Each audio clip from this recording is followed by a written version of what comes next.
كل معان داوديال halkani waa telefishinka caalamiga ee SBTV xaruntiisa labaad dalkani Kenya kuna soo dhawaada warka toddobaadkan si toos ah idin socodsiin doono anigoo Cabdirsaaq Kaahi Miftaax iyo wariyashana kale kalsoon daafaha caalamka qodobada wararka ugu dorkuran ayaa waxa kamid ah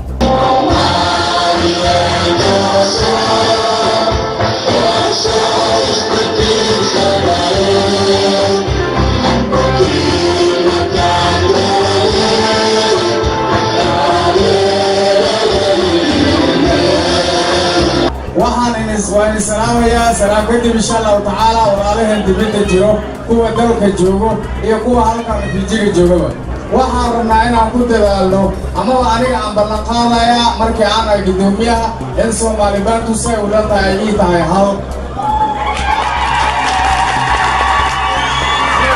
أنا هو هندوني هدي أنا هذا الشو قارسية دبعتي يعني نجلسنا سام حالك والله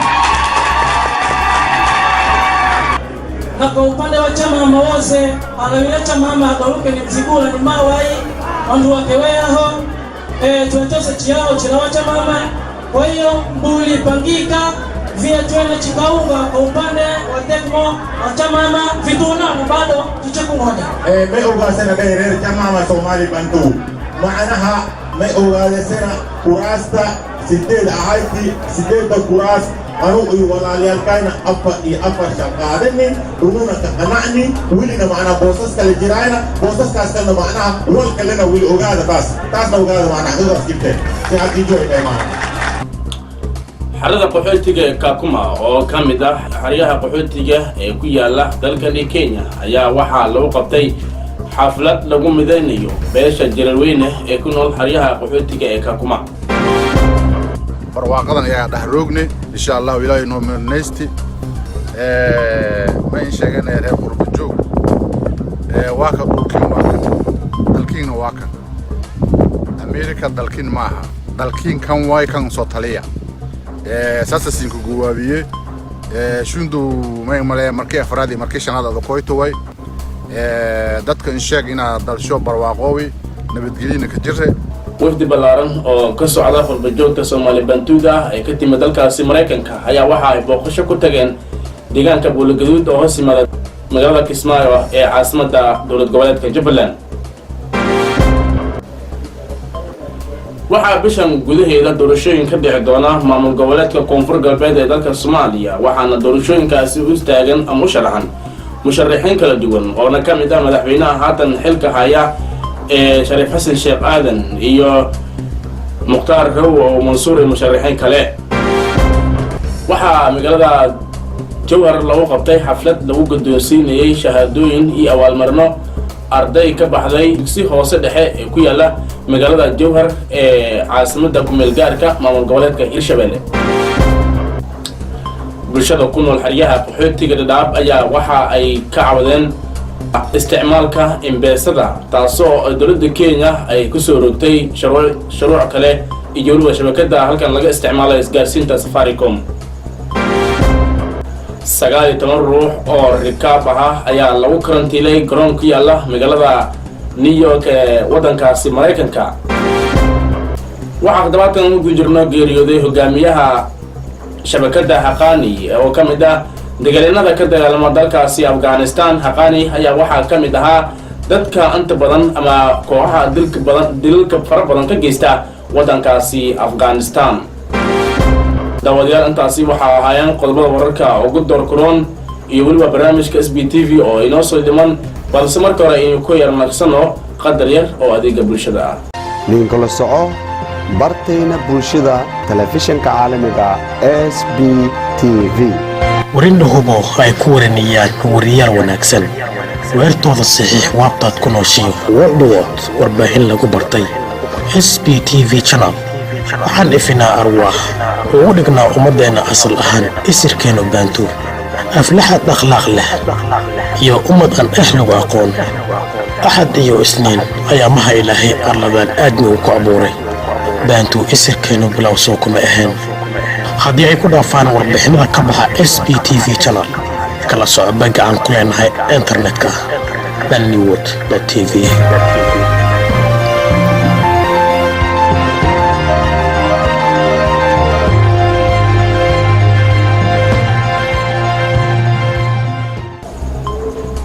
qadarkaasi adeega bulshada ah halka idinkaga imaanayay waa telefishanka caalamiga SBTV xaruntiisa labaad dalkani Kenya haatanna barnaamijka SBTV sida mudka iyo insha Allah muqtar America meelay uso inkastoo mudka istagaashanani uso mudka marka ninkii oo intaas baan ahaan ambareeri qaraxaas iyo xabadaas iyo adduunkaas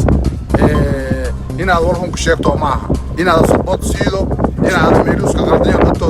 si ilmaadeernimo qaraawanimada ka sheegto walaalo higa ka qaldanta meesha sax qaladkaas aragooye inaad soo dhato laakiin inaad oo meel uso xisbiga abaabulu inaad idaacada mana wariin meel ku ogaayay uso nin dhaxaadnimo walkiin ka jeedo bilaay iyo buuq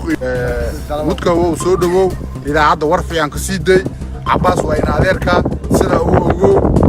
ducada siin qadara maayna masiin habaaraw kuwi la habaaray hog iyo halaaq la ka habaaray yaan agtan sidii wadan dhaqdeen oo hadana wili bisan gar la tan eelay timoytan dad badaleecad isjeediyoytan wili bahadana taagintan lid kuwi la habaaray yaan agtan laakiin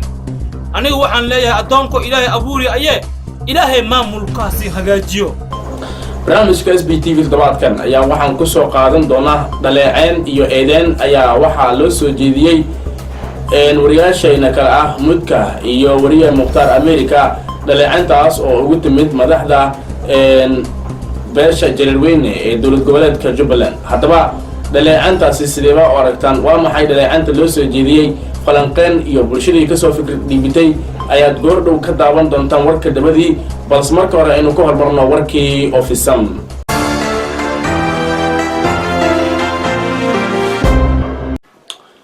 xarada qaxootiga ee Kakuma oo ka mid ah xariyaha qaxootiga ee ku yaala dalkani Kenya ayaa waxaa lagu qabtay xaflad lagu mideynayo beesha Jareerweyne ee ku nool xariyaha qaxootiga ee Kakuma xafladaas ayaa waxaa ka soo qayb galay bulshada qaybaheeda kala duwan ee ku nool xarada qaxootiga ee Kakuma waxaana lagu caleema saaray mid ka mid ah odayaasha beelaha degan xarada qaxootiga ee Kakuma haddaba si aan wax badan ugu ogaano ayaa waxaa warbixin amurta la xiriirta inoo diyaariyay muqtar America munaasabad caleema saar ayaa ka dheeday xariyaasha qaxootiga Kakuma ee dalkaasi Kenya munaasabadaas ay too ka dhirigeliyay hay'ad la ka magacaabo Middle Juba of Action oo fadhisha weyn ee dalka Mareykanka dadka caleema saarka ka qayb galay ama agaasimi ayaa ka mid ahay Yahiya Anshuur iyo kuwa kale himna markaas ay too oo isku dooradeen mayna ka magacaawena Somali Youth Ceremony ayadoona intaaganta xafladda dhalinyarta Soomaaliya kuwaasoo markaas iska sheeneen walaalaha markaas iskala degaayeen beelooyinka jubbooyinka oo iska ayaan Jareerweyne kuwa jubbada hoose iyo jubbada dhexe xilka ayaa may shaldhiyay qaabka noocan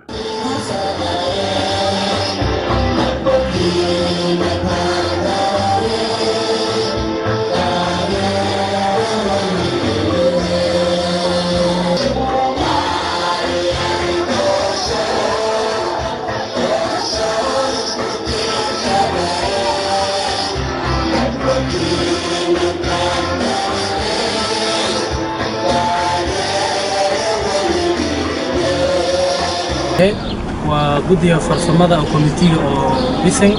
الحمد لله رب العالمين سين سلام بكل جيل. أدر على الحسن أنا ولادك أدر على الحسن وكنا وجدنا كاكوما قضي سوشيالتي هي شيء سوشيالتي إنسان أو كمان في الفريق.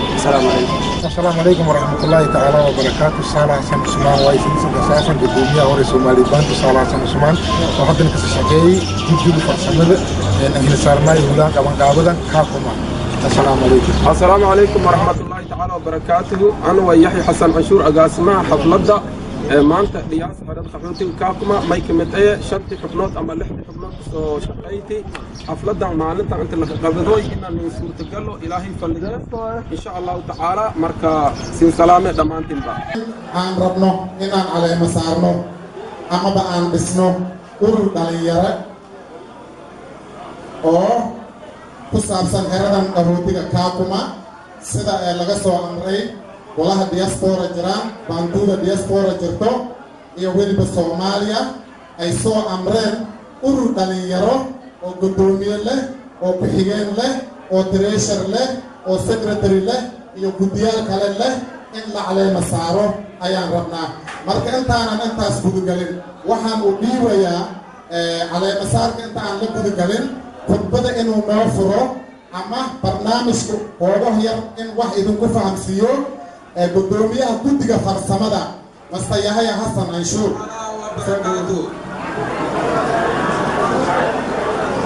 waxaa halkan aan ka salaamayaa dhammaan dadweynaha kasoo qayb galay xafladda oo ay soo agaasimeen guddiga farsamada iyo intay qabanqaabada muddo 2 bilood salaan ku saabsan oo kasoo go'day kashta laabta ayaan idin soo dirayaa salaantaas ka bacdi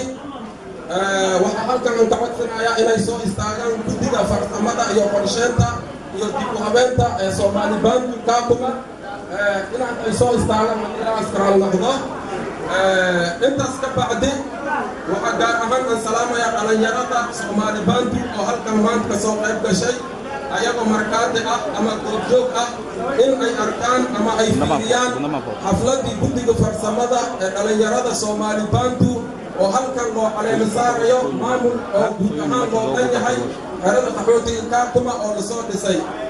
marka labaad waxaa kale salaan haya iyo sharaf leh u diraya salaadiinta odayaasha waxgaradka maamooyinka ardayda iyo laamaha kale oo laga maarmaanka ah oo bulshada ah halkan ka soo qayb gashay sida balog liidarada zone liidarada intaas markaan ka gudbo waxaa gaar ahaan salaan kala doon ah mid guud aan u diraya dowladda Kenya oo na siisay gobol mudanaan leh sharaf leh nabad iyo amni ku dhisan muddo 30 sano oo anaga aan ku nahay qaxooti dalka Kenya salaantaas ka bacdi waxaa kale salaan gaar ahaan u diraya UNHCR iyo hay-adaha fidinta gargaarka bini'aadanimada oo ka shaqeeyo si oo joogti ah oo daan aan lahayn xerada qaxootiga Kakuma mintaas markaan ka gudbo waxaa kale salaan gooni ahaan aan u diraya oo sharaf macaan badan leh Soomaali Bantu bulshadeeda oo ku nool qurba joogta gaar ahaan Sweden Ingiriiska Canada Australia iyo Mareykanka si gooni ahaan waxaa oo salaan aan u diraya dadka oo anaga aan la shaqeyno oo ku nool wadamada Mareykanka oo fikrad iyo maskax iyo aqli iyo xoog iyo hanti oo ku bixiyay xafladda maanta anaga aan joogno oo muddo 2 bilood aan soo qabanay maydol jubbada dhexe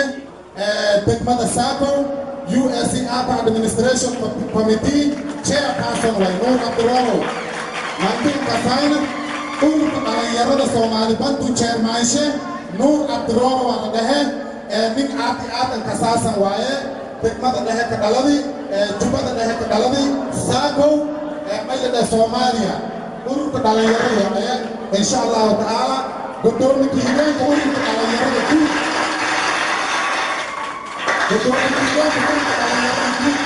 oo Kakuma iyaan weerade waxa waa Yahya Mahmoud Musa Yahya anta soo istaag Yahya Mahmoud Musa taariikh ahaan may ka dhaladay Soomaaliya degmada jubbada hoose waa loo jubba degmadiisa Jamaame iyo ka dhaladay markii guddiga farsamadan arageen oo dhalinyarada madiidin odayda hoggaanka naqabada kale Nuur iyo Usub Nuur usigihigu chairman way insha Allah taala ururka dhalinyarada haddana may isla kasay muddo dheer markii la fadhiyay secretary ahaan in lan qabadi secretary ahaan Hassan Mohamed Hassan soo istaagan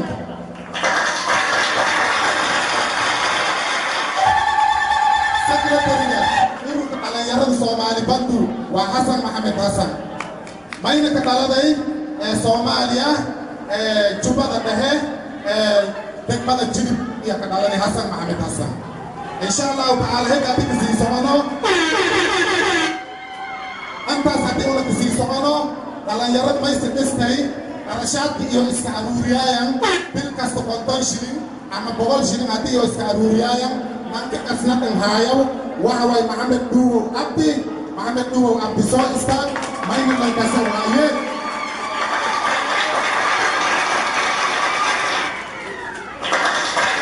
waayeel iyo dhankase maxamed duugow abdi may ka dhaladay soomaaliya jubbada dhexe degmada judub isla magaalada judub waa ka dhaladay maxamed duugow abdi insha allahu tacaala duubaha bulshada soomaalibantu dalka iyo dibadda maraykan ilaa anta ilaa soomaaliya arang haddii sabahan isku duubasho way yahay xasan canshuur mayna ka dhaladay soomaaliya degmada dhexe degmada judub ayuu weerane his excellency abdi haaji raage Somali bantu kakuma refugee camp mayna ka dhaladay soomaaliya jubbada dhexe iyo aladi degmada Dujuma Abdulwahab Mohamed Abdikadir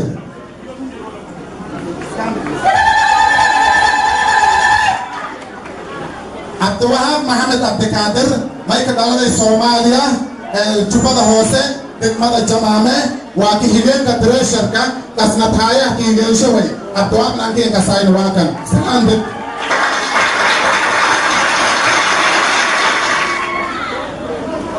aya Mastamanyo Mukhtar Manyo may ka dhaladay soomaaliya jubbada hoose degmada Jamaame ururka sare way sports and recreation ayaaraha iyo madadaalada aan heesaaranya insha Allah taala Michael Kiga number 9 Nuria Ali Hassan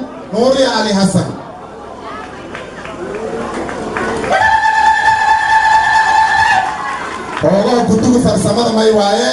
maana shoolen bilaamo kutugu dhan halo bilaanga kijirta kolen dib male iska sabara mo Nuria Ali Hassan laakiin tan sheegi qof kasta la diro in bilaan gibdha iskooladka dhigdo ama dhamaystiran sheenan kasadaran in badan aan sheeg laakiin dadkii lentiri guuldaraysadan taas marka Nuria Ali Hassan may ka dhalatay number 2 ay waaye ona speaker Musbah Adan Ali speaker afhayeen guud waaye Mr. Musbah may ka dhaladay soomaaliya jubbada dhexe bu aale iyo ka dhaladay barasho wanaagsan hay kala weerane ali abdi bu aale ka dhaladay asagana education waxbarashada la heesaari maadaama muddo dheer oo Soomaaliyeed ka shaqeeyo kan dadis hay kala kihige Janaw Nur Osman away Janaw Sheikh Janaw waa kan Sheikh Janaw hirsiyo may waaye ambassador waaye ambassadoraha degmada Sako haddii Sako dadkan ka baahan ama wal Ali Osman Mahdi dubbada dhexe leeyo wasagana jiliba ka dhaladay ambassador degmada jilib waaye insha Allah taala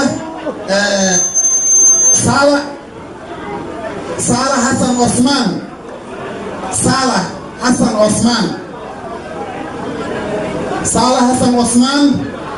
ururka dhalinyarada roobka maywa mobilizer kaakuma haddii odayaasha shirlan ka baahan warbihin haddii kaakuma lan ka baahan usilan ka baahan mobilizer way ay kala kihige Raage Abdirage ayu no show Raage degmada Dujuma way Vice Sport waaye Sport is Vice akay Hassan Haji Yarish iya galana hadana so assistance iyo meelaha una qabadana tambisin disana maanta may aleema saaroyne 22 hubnood kana santana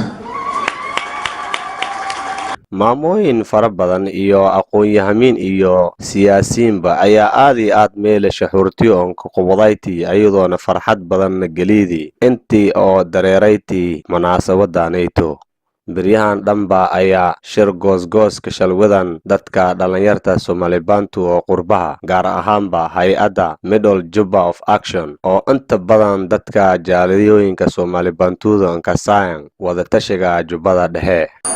salaam kadib waxaan rabnaa in aan ku dadaalno inaan garbaha isqabsano waa daalnay markaan waxa dhammaasheen oo dhiman male ilaahay casuudilaha nagama oodanin ardaydiisa waxaan rabnaa annaga jareer markii aan nahay dhibka aan qabno sidii aan aaga bixi lahayn dhibaatadana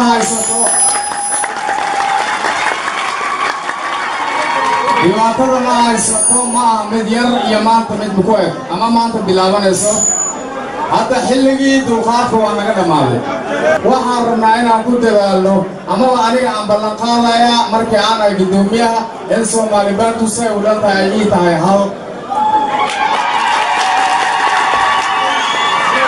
aan midna weexan doonay haddii aan eexdana soo gaarsiiya dhibaatadii ay ina geystaan si aan waxaan u qabanno haddii qofka uu wax ku yeelo ama aad dhib ka tabatid haddii aad gurigaaga la tagtid ama aadna baxdid soo noqotid nin macaarud ah waxaad dumisay dadkaaga iyo dalkaaga iyo diintaada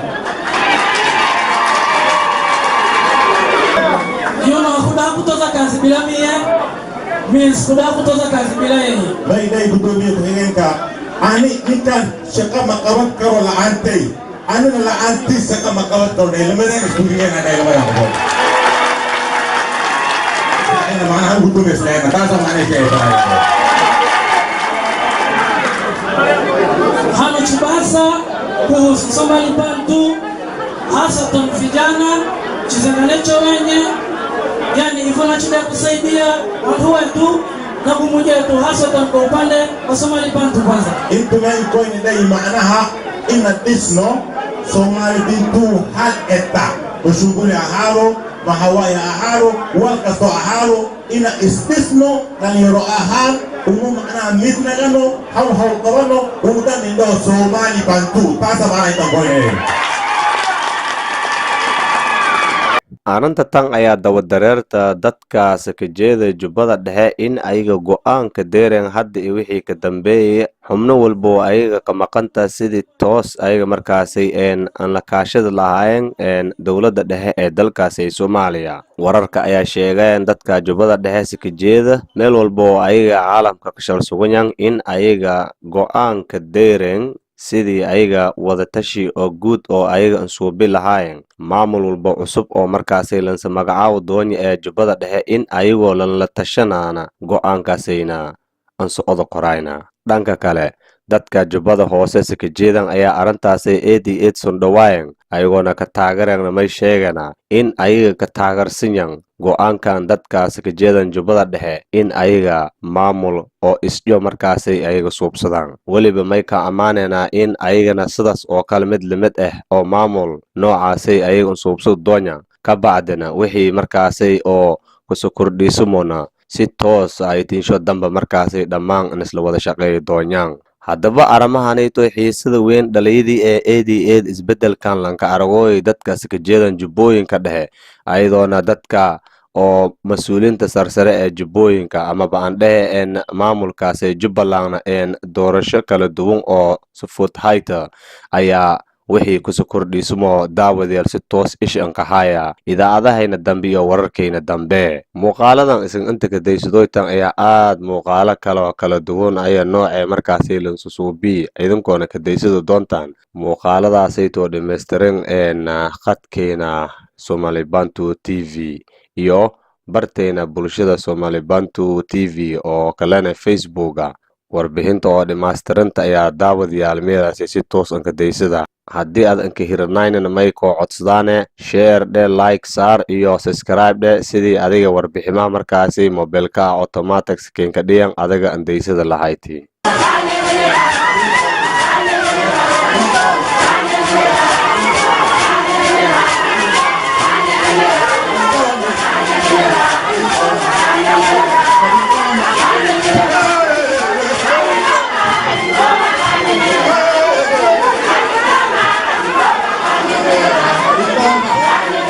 mukhtaar America wararka SBTV waqooyi dalka America waxaa bishan gudaheeda doorashooyin ka dhici doona maamul goboleedka koonfur galbeed ee dalka Soomaaliya waxaana doorashooyinkaasi u istaagan ama u sharaxan musharaxiin kala duwan oo ka mid ah madaxweynaha haatan xilka haya ee Shariif Xasan Sheekh Aadan iyo Mukhtaar Rawo oo Mansuur musharaxiin kale waxaa la sheegayaa in ay jiraan musharaxiin qarsoon oo ayna doonayaan in ay hantaan xilka dowlad goboleedka koonfur galbeed Soomaaliya doonaanba waxaa warbixin inooga diyaariyay wariyahayda Muqtaar Xasan Ibraahim Muqtaar Kaamicoos wararka ka shacbahan beryahan dowladda koonfur galbeed ayaa sheegay in tali ku-xigeenka nabad sugidda Soomaaliya Fahad Yaasiin Xaaji Daahir oo si cad u sheegay musharaxa ka taageeri lahaayeen doorashada dhawaan ka dhigi doonta koonfur galbeed Soomaaliya kulamo hooseed ee musharaxiinta koonfur galbeed oo isqariyeen ayaa la sheegay Fahad Yaasiin oo kulankaasna ka dhamaaday niyad culus qaar ka mid ah musharaxiinta isqariyeen iyo durbaba walaa iyo welwelka muujiyeen mowqifka dowladda federaalka Soomaaliya iyo doorashada koonfur galbeed dowladda Soomaaliya ayaa la sheegay in iyo wadata musharaxa wasiir Cabdicasiis Xasan Maxamed sida wararka kale la sheego iyo jiran in qorshayaal kale la wadada madaxweynihii hore ee Soomaaliya Xasan Sheekh Maxamuud oo wakiilka ay xisbiyada Damul Jadiid iyo Daljir oo xisbidan iyana ka fikirayaan musharaxa codsho siisada doonan oo awoodana ka weeldad doona doorashada koonfur galbeed ee Soomaaliya musharaxiinta damca ka jira xilka madaxweynimada koonfur galbeed iyo wada qorsheeyeen in iyo iska baxaysadan si saameyn weyn ka yeelato musharaxa mar lamaad ka taagan xilka madaxtinimada ee dowladda koonfur galbeed Shariif Xasan iyo musharaxa madaxtooyada wadata musharaxiinta ilaa iyo hadda isbaxaysadeen iyo may kamid ah wasiirkii maaliyadda Soomaaliya Ahmed Aadan Farkeeti Sheekh Mukhtaar Robo Abu Mansour talihii hore danjire Nicholas K Hussein Kushuk wasiir Yusuf Baadiyow isku doob dhammaan isbuuca socda iyo la filayo in magaalada Baydhabo deerasa musharaxiin oo kor u dhaafayaan in dhammaantii go'aan sidii meesha liinka saar lahay madaxweynaha hadda xilka hay Shariif Xasan Sheekh Aadan oo mar lamaad sharaxan madaxtinimada koonfur galbeed ee Soomaaliya arday ka baxday dugsi hoose dhexe oo ku yaala magaalada Jowhar ayaa waxaa xaflad looga sameeyay magaaladaasi warbixin amurta la xiriirta waxaa magaalada Jowhar noogu soo diray wariyahayna Macaani Axmed Xaaji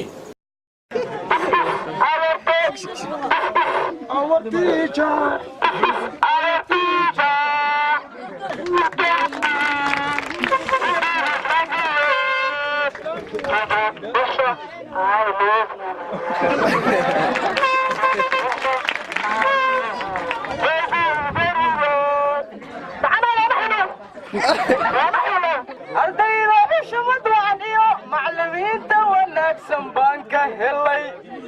ardayda xushmad wacan iyo macallimiinta wanaagsan baan ka helay ardayay u kaaliya imaamu shaafici ardayay u kaaliya imaamu shaafici xaflad siyaar loo soo agaasimaya waxaa shahaado la guddoonsiiyay arday dhammaysatay dugsiga hoose ayaa waxaa lagu qabtay magaalada Jowhar caasimada dowlad goboleedka Hirshabeelle xafladda ayaa waxaa ka soo qayb galay culamaa diin iyo waalidiintii dhashay ardayda la guddoonsiiyay shahaadooyinkaasi waxaa kaloo ka qayb galay wasiirka shaqada iyo shaqaalaha dowlad goboleedka Hirshabeelle Axmed Cabdullaahi oo ka mid ah aasaasihii dugsigani intii loo magacaabin xilkaani wasiirnimo dhulka barajirkiisa ayadaa dhamaysay waa inaan ku dhaafta afke waa inaan ku dhista afke waa inaan ku dhaqda afke waa inaan ku dhaqda afke shaldha baneeski imaamu shaafici inuu shaafiye shawaabii shayruuq mashaki baa ka jira makaakeena waxbeesho midkii taagaye dannada nooguba halkaana waxaan mahadcelinayaa macallimiinteenu karabiya ammaantanada al-ustaad Axmed Cabdullaahi Bashir al-ustaad Kuraam al-ustaad Ibraahim Cusmaan Maxamed al-ustaad Kuraana al-ustaad Cabdifataax Cabdirasaaq Xasan al-ustaad Waaxsha maankood wixii ku jira may nagadal musugayaane maankood wixii ku jira may managa sugayaane imaamu shaafici maankood wixii ku jira may naga sumagaye imaamu shaafici waa haygii waxbarashada imaamu shaafici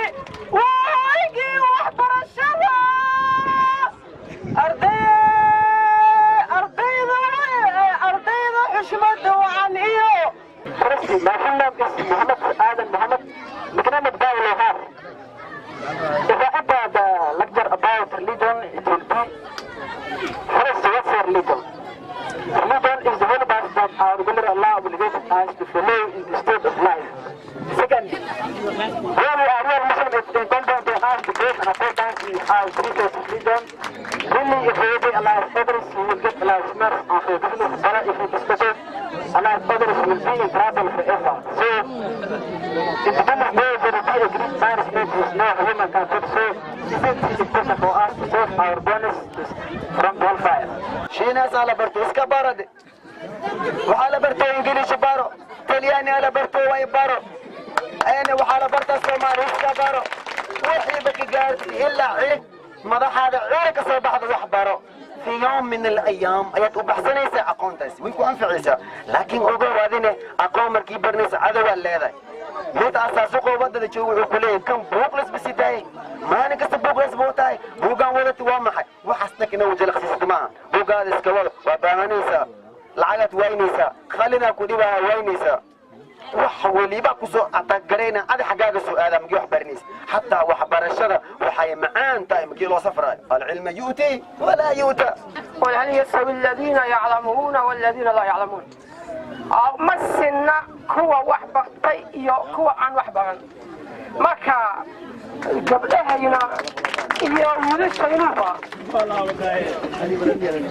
gabdhahayna iyo wiilashaynuba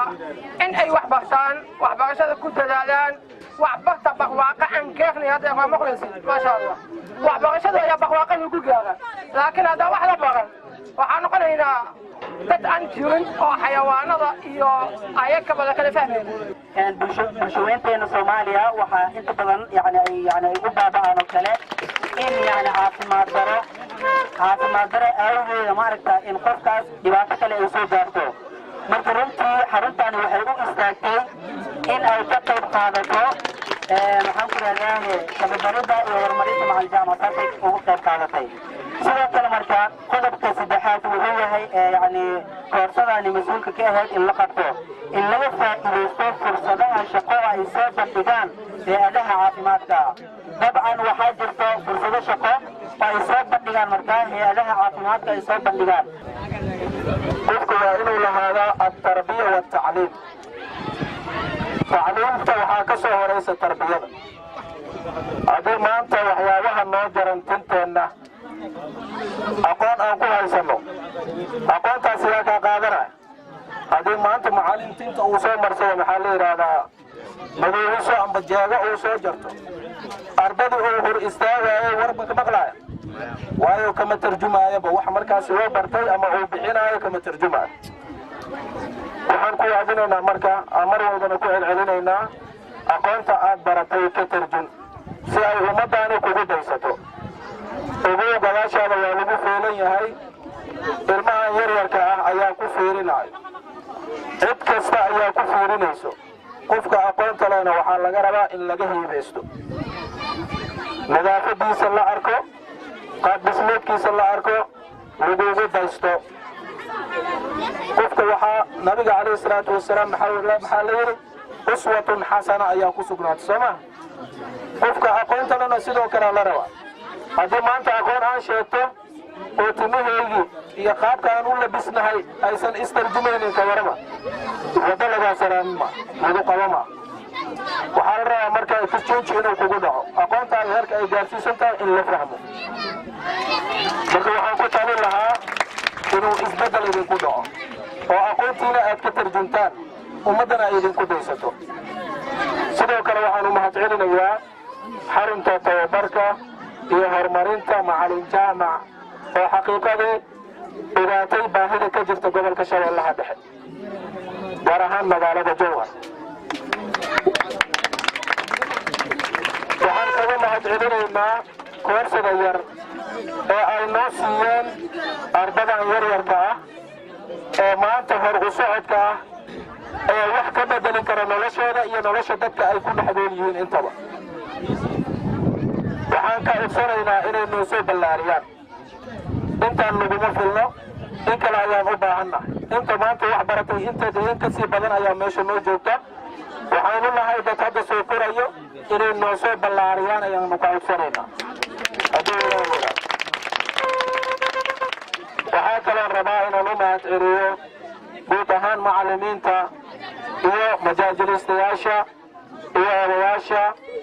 oo ugu weyn yahay aabaheen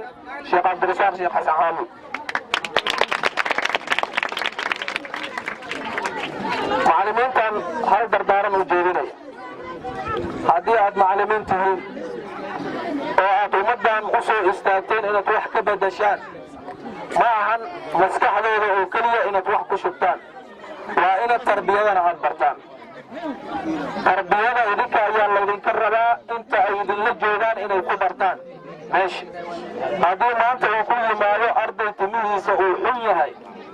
arday qaabka uu u imaanayo uu xun yahay nadaafadiisa aan toosnayn ilkaha aan iska soo casaynin cidiyihiisa aan jarnayn nadaafadiisa aan toosnayn caqligiisana ma toosayo qalbigiisa madowwa qofka qaabka ugu yaalo ayuu aqoon u helaya qofka qaabka ugu yaalo ayuu aqoontiisa gaaraysaa haddii nadaafadaas ay dharkiisa nadiif yahay qalbigiisana waa nadiif wixii lagu shubana wuu qaadanaya marka waxaan idinka codsanaynaa macallimiinta inay markaasi ardadu qalbiga keliya aysan ka bedelino oo ay ka bedelaan macala jirkooda ay ka bedelaan si markaasi ay u noqdaan arday ifaysa haddii la hor yimaado maadaama waqtiga uu gaaban yahay waxaan aad iyo aad ugu hambalyaynayaa ardada ka qalin jebisay imaamu shaafici branjig 2 oo ah iskuul inta badan wax ka bedelay markii la fiiriyo xaafadan kulmis branjig 1 wuxuu ahaa malaynayaa kii ugu horeeya laga furay aabbaha aas-aaska xaafadda kulmis oo uu macalinka ahaa macalin haykel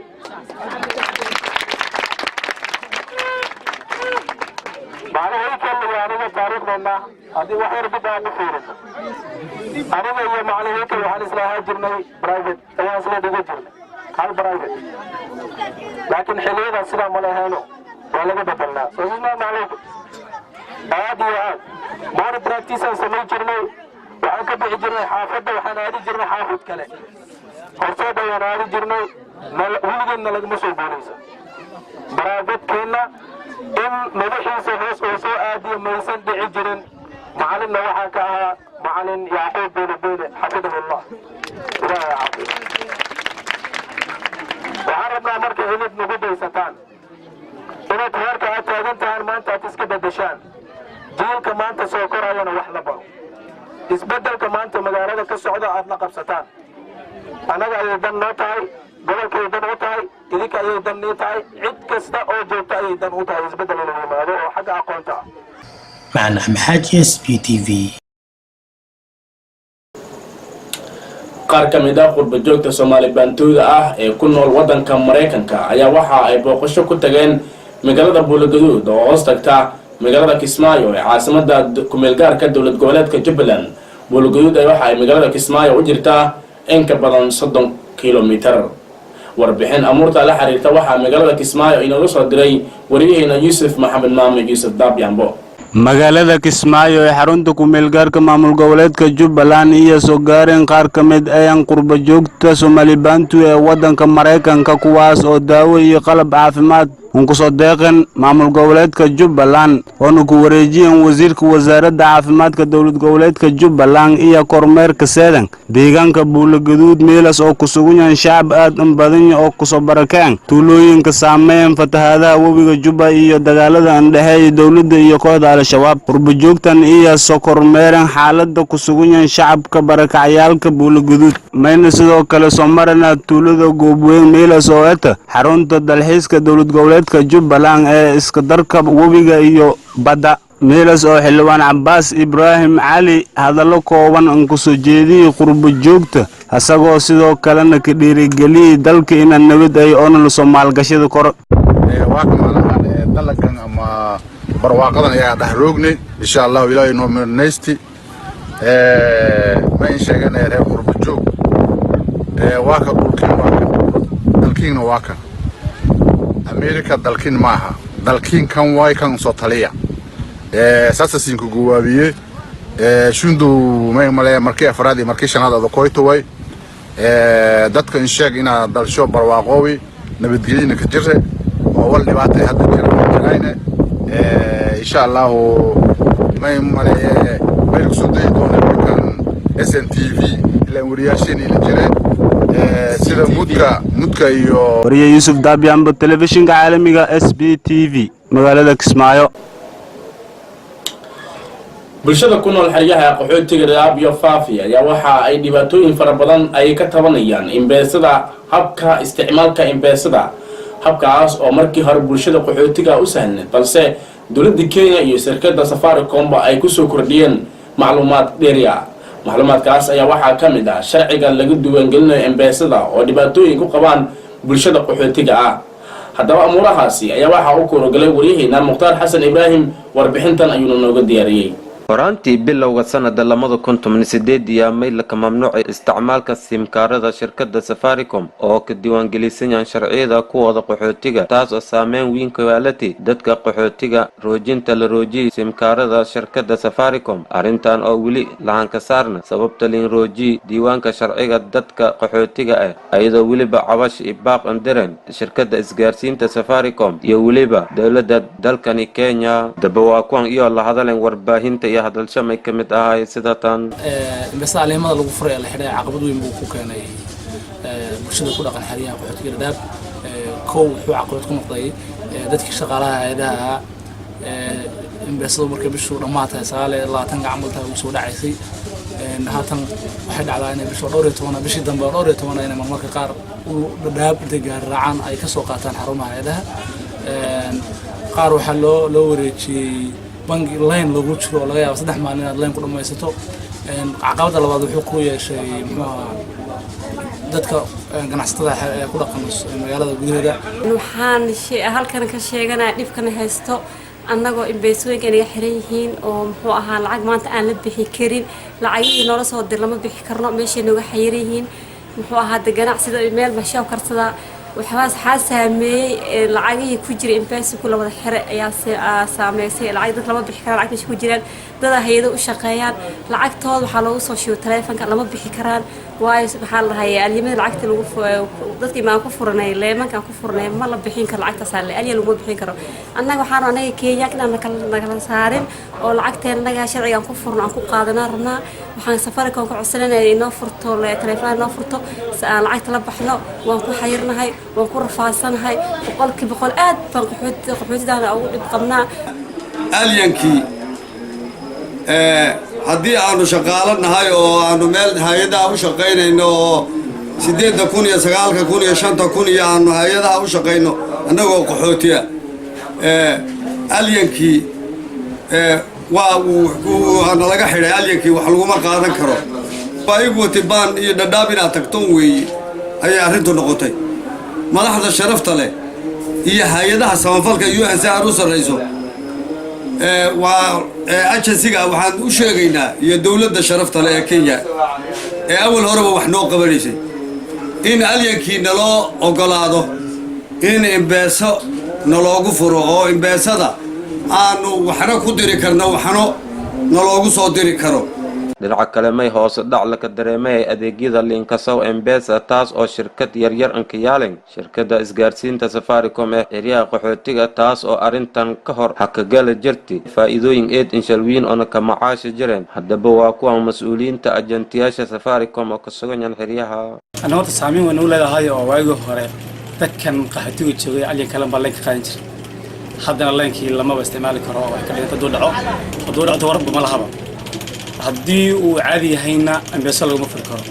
oo ma heliyo adeegga caadiga ahaa ama mushaarka soo dhacay ama biilashka soo dhacay midna ma heliyo marka waxaa la arkaa labadii dhinacba saameyn bay nagu leedahay oo aad u daran oo weliba hoos u dhaca shaqadeedu waxay tahay M-Pesa marka baryahan dambe dhibaato ayaan kala kulanay dhanka M-Pesada taasoo ah in la joojiyey sharciga loo yaqaano alien kaasoo dadka markii hore markay noo imaadaan aan imbeesada ugu diri jiray si micnaha iska yara fudud marka dhibaato fara badan ayay u kaansatay dhibaatadaasoo ka mid ah commissionkii ama mushaaraadkii annaga noo soo dhici jiray oo hoos u dhaca sababtoo ah dadkii waa dad qaxooti ah mana haystaan sharci ama kibaandhe ah marka alyankii baa ku adkaaday inay lacagta ku dirsadaan si kastaba ahaatee arrintan iyo walaac iyo walbahaarka muujiyeen dadka qaxootiga ka dhaqan intooda badanba ka shaqeeyeen hay-adaha taas oo biilalsha iyo mishaaraadka laxanka diroy simkaarada ee ka diiwaangelishadan sharciga qaxootinimada ee dalkani Kenya iyadoo mamnuuc la kuridi inay liinka furada karna sharciga qaxootiga simkaarada shirkadda isgaarsiinta Safaricom ee dalka haddaba ayagoo arrintaas ka codsadeen in wax la ka bedelo Mukhtaar Xasan Mukhtaar Kambicaas SBTV Dadaab mid ka mid ah qoysaska tabaalaysan ee ku nool xeryaha qaxootiga Dadaab gaar ahaan xerada qaxootiga ee Xagardheer ayaa waxaa telefishinka caalamiga ee SBTV isagoo ka booqday gurigiisa ayaa waxaa dhibaatooyinkaasi ka mid ah in ninkan uu dhalay laba gabdhood oo walaalo ah oo labadoodana ay xanuunsan yihiin oo dhimirka looga jiro arrintan ayaa waxa ay timid mid ka mid ah gabdhahaasi oo hore u xanuunsaneed ayaa xanuunkeedu waxa uu jiray muddo 5 sano ah tan kalena mar dib dambe ay ku xanuunsatay ilaa ay muddo 5 bilood oo kale way xanuunsan tahay haddaba ummadda Soomaaliyeed ee ku nool daafaha dunida ee islaamka ah waxaa lagu codsanayaa in aabahan iyo hooyadan Soomaaliyeed ay ku nool yihiin xeryaha qaxootiga Dadaab aysan haysan wax ayna awoodin wixii cunto ay ku gadan lahaayeen guryahooda oo dunsan dhibaatooyin fara badan ay haystaan haddaba ummadda Soomaaliyeed waxa ay weydiiyeen caawinaad haddaba daawadayaal nala daawada dadkan oo ka hadlaya dhibaatooyinka ay haystaan uskan danyarta ka nool xerada qaxootiga Xagardheer iyo cabasho iyo codsi bandirsadaya dadka walaalaha muslimiinta qurba joogta meel kasta oo ka sugan iyadoo dadkan cabashadii oo kamid ah in iyo lama gabdhood iyo dhaleen lamada gabdhoodba xanuunka maskaxda ka dhiya iyadoo horaantii gabarta weyn oo maskaxda ka xanuunsatay balse ka dambeyntii markii la tacaalay ka faaysatay gabadha weynayti balse haatan gabarta yariistii waliba iyo xanuunkii saameeyay iyadoo cabashooyin badan muujiyeen sidii iyo walaalaha muslimiinta ka helayaan caawinaad dhinaca kalena waalidiinta ka dhawaajeen in iyo haysana guri balbala iyo waliba jika taasoo iyo ka shalmaareen noloshadii aabaha dhalay lamada gabdhood iyo cabashooyin badan la darasi taasoo u suurtageli waaytay in uu nolol maalmeedka in raadiyo caruurtiisa dheer oo may ka cawday horta marka hore ilaahay kaalmo weydiisaday tan kale ini oo maarnay oo gubara oo xanuunsan oo eedbin ku qabta miin imaalan oo maarnay madiifadaas maxarsadaas gacmiga ku hirinta marka muslimiinta meel walba roon gaar ahaan muslimiinta Soomaaliyeed ee horta kaalmo weydiisay tan hore meel walba roon isaaga umada Soomaaliyeed la hadalay Xagardheer roog may faday lama gabdhood oo xanuunsan waliba toa in horreeytay taas ma meetii kala baadana biyo idahan daraasay ka noolayna bano xanuunsatay ka dhooshi baqayliyaas miin kasta qayliyaas inni walhan ay tartaan badan jidka ma haysana mag ma haysana rafaad dhahan miin kasta dhahan waraaba amasbaana ana shaqo ma bahakor gudaadka shaqo ma bahakor idiya isku fulin gabarteel reebreebaya gudaadka ma ka shaqeeyaa gudaadka maro barsho gaar gacan ka shaqeeya maro barshona baabura dajeli wal usgeeka macna leeshay noon male gabro xanuunsan lamo marka too waaba oo xillo hore ay taadaba xanuunsata wal manin qabadaas tan kala zaid aan xanuunsta gaamo ay lugto luga ku hirinyin marka hadee umada Soomaaliyeed horta may fadane marka hore ani meel walba roogan ani maarnay walhanay taraan oo kaalmanayaan tan kala mana hatta ma qabno masquulo ma qabno marka hadee arga haytan xaafadda siyaata marka ilaahay in kaalmo weydiisadaan umada Soomaaliyeed meel walba roogdi horta ani walhanay taraan koow xaafadda aan hadda shaqo man baakor biyo ani eede gabarta tan intaad maamadu ma hiri korta ani hire mar walba hamiinkii maalintii wala rooge marka hadda saasa halay waa tahay gabartun hadda oo madin ku horeeytay oo xanuunsanaaytay meel sano kale xanuunsato gabarweynta muddo hadda may xanuunsantaa 5 sano 5 sano xanuunsanta gabartooda markii siyaasiyad jarata yalla ka digi inta siyaasiyad jar inta ku horeeytay caafimaad marka siyeedka sano wali ku damboy gabartii oo isku roogdi waalanaga marka hay'ado meel walba wala seeri wana wala siin taraan maalin walba kooyaan guryaha sabardaan 3 sano idila inta kooyaan marka hadda waa kuni jamni bihiyad ummadda Soomaaliyeed meel walba roogda gaar ahaan muslimiinta horta kaalmo ku fadana kaalmo bil aadan haatay in guri dhisaatay in wal quraan la ka saar haatay intaas ku fadana ilaa ono wal qofad geeka inta fadhi biili biyoon la idahan daro inta fadhido meel kale wala in ku qaaw malaan dal idwid meel la jarmal gaar gacan ka shaqaysaday gaar gacanka hadda muddo hadda tumisiyad bari idaba ka xayran lama bilood ya xanuunsanayti waala mahayna laakiin hal bil kuma ay waalanayd hadda galna ila waa soo hiro hadda waa ku dhigmad iyo iyaal waa ku go'an waa tahay daawadeedu waxaan ku jirnaa warkeena toddobaadkan si toos ah idin socodsiinayo anigoo Cabdirsaaqka iyo Miftaax haatan wararka caalamka waxaa geeriyooday ninkii aas-aasay shabakada lagu magacaabo Haqani oo na kamid ahaa ciidamada dilalka inta badan ka geysan jiray wadankaasi Afghanistan ninkan ayaa waxa uu ahaa qof muddo badan xanuunsanaa hadalkan ayaa waxa ka soo baxay afayeenka shabakadaasi ee lagu magacaabo Zabiixullaahi Mujaahid ayaa maanta bayaan uu soo saaray ku shaaciyay ama waa ku xaqiijiyay geerida ku timid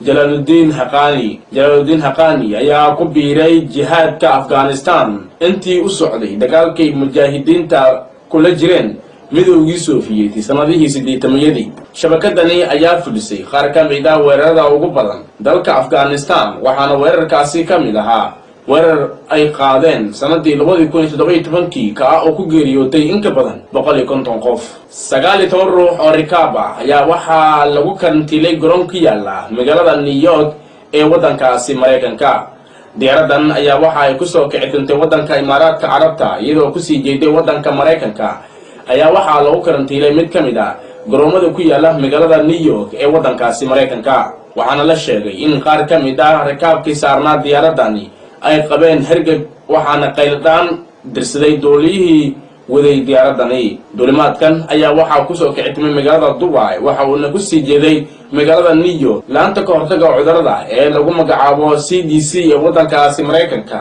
waxaa la arkayay markii diyaaradda soo degaysay in lagu arkay garoonka waxaana diyaaradda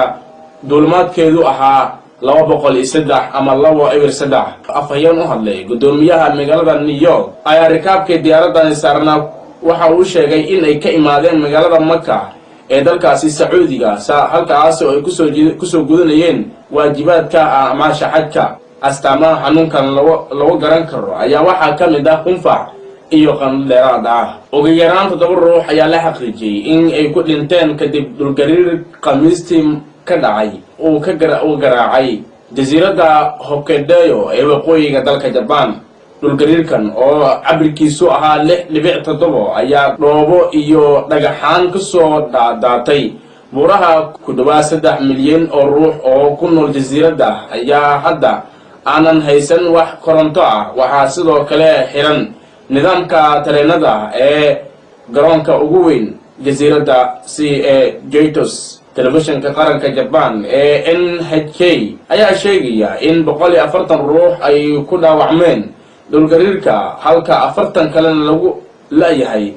geeri iyo nolol midna ra'iisul wasaaraha Japan Shinzo Abe ayaa sheegay in 25,000 oo askari loo diray Hokkaido si ay ugu qayb galaan howlaha gurmadka ah ee loo fidinayo dadka ay waxyeelada ka soo gaartay dhulgariirkaasi dalka Japan ayaa waxa uu ka mid yahay meelaha ugu badan ee dhulgariirada ka dhacaan bishii Maaj ayay ahayd markii dhulgariir uu ka dhacay wadankaasi Japan uu sababay dhimasho fara badan madaxweynaha Jamhuuriyadda Federaalka Soomaaliya Mudane Maxamed Cabdullaahi Farmaajo ayaa ka qayb galay furitaanka wadahadallada heerka sare ee madasha iskaashiga Shiinaha iyo Afrika martigelinayso magaalada Beijing ee caasimadda dalkaasi Shiinaha shirkan ayaa waxaa ka soo qayb galay wafuud ka socotay 53 dal ee Afrika ah qaramada midoobay iyo midowga Afrika ayaa waxaa wada madaxweynaha Jamhuuriyadda Shacbiga ah ee Shiinaha Mudane X Jinping iyo madaxweynaha Koonfur Afrika Mudane Rafios iyadoona lagu lafo guriyay dardargelinta xiriirka dhaqaalaha iyo iskaashiga danwadaaga ku dhisan ee u dhaxeeya Shiinaha iyo dalka Afrika agaasimaha warfaafinta iyo xiriirka warbaahinta madaxtooyada mudane cabdinuur maxamed axmed ayaa sheegay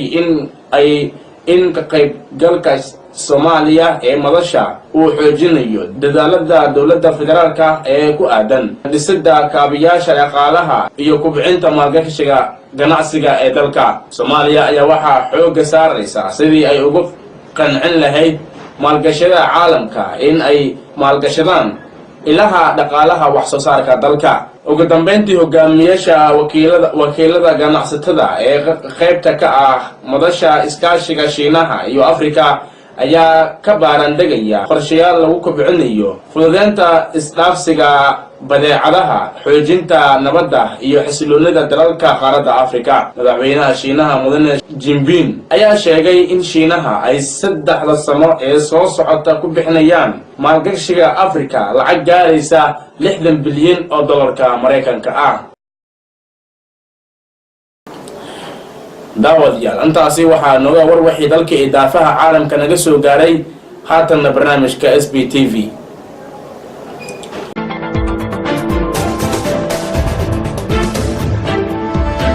barnaamijka SBTV daawo dhacdooyinka la xiriira bulshada oo ka qaybgal falanqaynta taagan haddii aad joogto dalka ama dibaddaba nala wadaag fikirkaaga. waxaa suurtagal ah in talooyinka aad soo jeedisaan in horseed u noqdaan horumar laga gaaro xaaladda laga duulayo. SBTV barta bulshada Bantu. barnaamijka SBTV ayaa toddobaadkan waxaan ku soo qaadan doonaa haddii uu idmo eedan iyo daleecin loo soo jeediyey qaar ka mid ah wariyaasha ka shaqeeya telefishinka caalamiga ee SBTV, gaar ahaan xafiiska aynu ku leenahay magaalada Burlington ee gobolka Vermont. haddaba wariyaashaas oo kala ah Mukhtaar America iyo wariye Mudka ayaa daleecintan waxaa u soo jeediyey qaar ka mid ah madaxda dowlad goboleedka Jubbaland, gaar ahaan madaxda matasha beesha Jalalweyne. haddaba falanqeyn amurtaasi ku aadan iyo dadkii kusoo fikradaytayba falanqeyn amurtaasi ku aadan waxa ay noo sameeyeen wariyaasheena kala ah Mudka iyo Mukhtaar America. haye Mudka. dhammaan dadweynuhu siin salaani anigu waa Mukhtaar America iyo wariye Mudka siin ka targalni barnaamij gaaban oo ka xisaabsan dhaleecin oo aniga wariye Mudka nin soo jeedi dhaleecintaas waliba gaar ahaan wariye Mudka taasoo markaas jeediyeen dadka muwaadiniinta oo mas'uuliyiinta ka maamul goboleedkaas Jubbaland oo ugu horeeyay Cornel Abbas video may ka aragnay markii muhadin shuldo masakara oo booqasho ka saadi ayagoo goobweyn meelaha sayto marooyan booqasho yaa marka nineen ka sadari oo ka sheekayoyan arrimaha goobweyn kadibna marka ma ush ana ku wareeriba salaantiba may naga tay in yani wariye Mudka iyo Mukhtaar America oo eed maana anka xanuunsadooyna maana eed iyo dib anka qabno maana barnaamijyada ayaga falanqayaan. marka arintaas sayto raba dadweynuhu inaan kala qayb qaadatan haddii Ilaahay raali ka nagada oo niila daysatan kolen anaga dad aydanka camalaena wixii ka qaldanna kolen la kiyaabay ayagana fikradiyo marka comment siin banayni oo egasan ka dhiibadaasan oo anaga siin ka jawaabana inkastoo hadda barnaamijka ninka la qaybgal qoraaniya leeyahay hadda balse su'aalahaas wariye Mudka wal lamado ku wareysaday waliba si toos adil keensa abaari aragay bal insha Allah bal may kala tarantaas aan arintaas may ka dhafaday horta number 1 horta video-ga oo deysano horta aan naftarkay aan baahan ina deysado si aan ku ogaado meelaha oo leen ka dhaliilooy way kin daaran marka may ku xusdaan ninka marka farsamada higanin fadhi in daaro video-ka bal insha Allah nin darba sida Mudka iyo insha Allah Mukhtaar America meelay uso inkastoo Mudka istagaashanani uso meelay uso inkastoo Mudka istagaashanani uso dagaal ninka dhaheeye meelay uso Mudka ka waa ku niyo barwaaqadan way anayna rooge anayna ka faantamo anayna meelay uso mas'uuliyadii iyo sheegado inkastoo diidinta inaan mas'uuliyadda sheegado makin sheegay haddii aad koyto koy maana ay bedel diyaarkin la ay adikin haayane dhulkan ali la taani leeyahay geedana hay bir ay wadaasay wal gadaal jir horun soo marsiido dadka waliyada baahiyaas oo anagoodan wal maana dadka subood adka siyaasoo maan ahaan oo bilaa iyo buuqanka jarayna inaan nagadan ayaa la rabay idaacada war fiican ha sheegto maan ahaan ay soo jeediyeen laakiin ma kiin sheegee aniga ay beri saadan bi qaraka istaagasi intaas ka rooge 27 sano ada qaxootiga kuma gonayti ama hagardheer hanagado ama kaakuma hanagado ama America hanagado dhulka ani rooge ani ka faantamooye Soomaalida ani hindoo farta ka geliyooye oo dhooyo dhulkan wanilana mudka oo walaalkay ee jiray America hebelo oo walaalkay ee jiray America anina haaye beertisi bidshe iyo dadshe mudka marka ninkii oo intaas baan ahaan ambareeri qaraxaas iyo xabadaas iyo adduunkaas inaad walhun ku sheegto maaha inaad sabot siido inaad meelus ka qaldan dadto si ilma adeernimo qaraawanimada ka sheegto walaalo higa ka qaldanta meesha sax qaladkaas aragooye inaad soo dhato laakiin inaad oo meel uso xisbiga abaabulu inaad idaacada maana wariin meel ku ogaayay uso nin dhaxaadnimo markii ka jeedo meelkiin ka jeeday bilaay iyo buuq iyo meel uso markii kooxdu ku soo dhawaynayna inta ka hor kooxdu kismaayo ku soo dhawaynay dhulka way adilata hadana meel uso ay sabotkiin siinay inaad meel uso dhulka adilata ku soo dhawaaw deegaanka waako walba ma jiro inta saboosid dadkiin yaa kamid ah insha Allah meel uso mudka uu soo dhawow idaacada war fiican ka siiday Abbas waa in adeerka sida uu waa walaalka dhulka ninka ku haayo way dadka ninka ku haayo way waan ku salaamay in balan adiga iyo inta kula nool wixii qaraabe adiga aad ku wareysid salaamu alaykum warahmatullahi okay waa insha Allah bal niila daysateen aragtay adu way marka ninkii video ka fadaa ina daysado bal ayaa secret arintaas arintaasitay oo hadda xildhibaan Abbas waa xildhibaan ka tirsan maamul goboleedka Jubbaland waaye dhaliilo far badan aan is injeediyay gaar ahaanba صح way horta marka uu horeyta kama hadsan horta maadaama uu soo wado in aan shagiba xilka u sahaayb in oo wareejiyo wadana kasmaayo kooyo laakiin may tilmaamo faday ana xil ana man baahan hadda xaadirkan intii la roogo ina maamulkaas kasmaayo ana ka qabado mustaqbalka la kiyaabe hadii one man one vote la dhaho inaan ka qayb qaado la kiyaabe marka hadii ilaahay raala ka nagado laakiin hadda xaadirkan intay xildhibaan la samagacaabi la inaan nagado ma fado marka may jecel in doorado shacbiyad inaan qaado iyo jeclaad fadi marka eedeedan ka maatanta xildhibaan Abbas hadii aan san jeesudo su'aashaad ay warsatay xildhibaan Abbas dhaliisha oo dhaliilooyo ama dhaliish uu dhaliilooyo ama idaacadayn ama anaka wari ahaan ahaato jirta laakiin hajiraata dhaliisha dhaliil uska saxsan waa miskaleeto uska qaldan yahay marka dadka say inka qaab nooceen inka fahansiino fadooyna may anka fahansiyo fadooye marka anka horeyta nimanka mas'uuliyiinta markii hadalo iyo qalafsan iyo ka hadalaan horta unu markas higa ma taagan ma duuwoyn unu afshan bir ma geliyoyn faantay marka anka horey Usmaan xilligii uu barnaamijka diyaariyay Kismaayo uu seeni maadaama 4.5 wala ka shal qaybsado qabiil wala ka shal qaybsado Kismaayo marka may diidi ina anakana qabiil an ka qayb qaadano marka su'aashaas marka aan weydii oo shanta shambara iyo intii mashungul dagaas Jubbooyinka iyo Shabeelle iyo Shiile iyo Eeyli ka jira boonga ka jirta dad yo far badana oo jareer ka abtirsadaan daganya marka mayle sabab in jareer weyn hal kursi ina la soo koobo marka su'aashaas mar uu weydini jawaabtu usna si bal daawada isla daysana bart waay Usmaano su'aashan adiga ka dareerta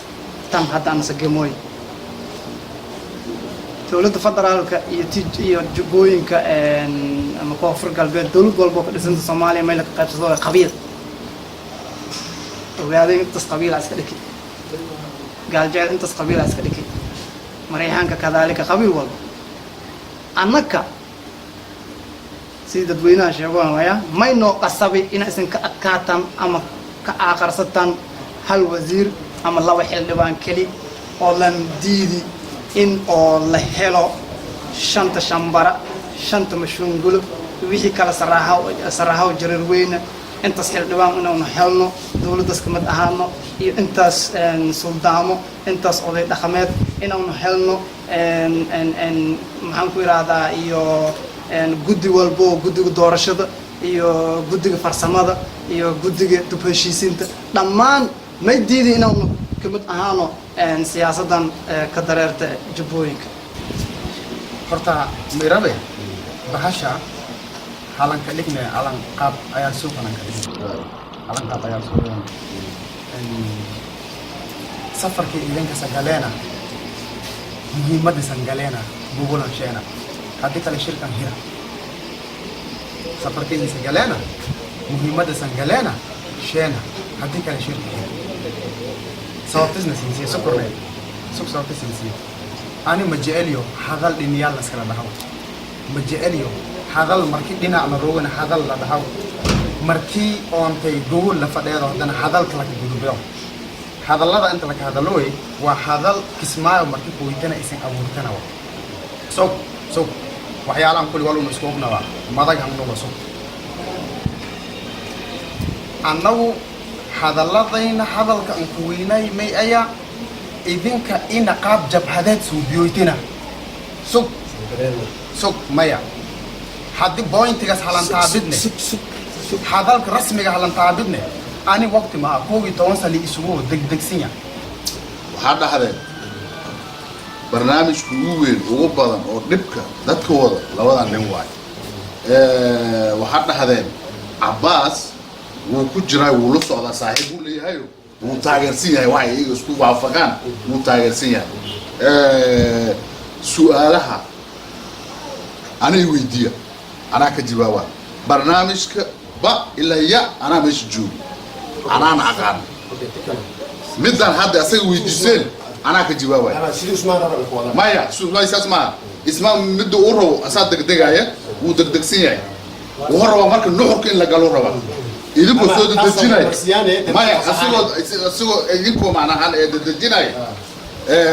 سؤالها أنا ويديا إلا هو أسكت جرنا موت واحد يسمعين أنا وان تاجر سنة إلا كم فوق واي أسلعرقنا تعسيتي مدة كلا إسلامانكي واي markii uu sokooy booqash uu sokooy si wafdishay magaalada Columbus Ohio markii uu dadweynaha iska dhaladii markuu oo ila kulmay ma sheegay inuu inaansho ay laakiin inaansho shalay ahaay laageega ma ay dhahay kastino taasna qalad way faantino waayo dadkii uu dhaleen ama dadkii iska dhaladii hortaagan yaba inkiro ka bilaabay mas'uul sare Jubbaland ay dhahay wal mas'uul sare ata ada laakiin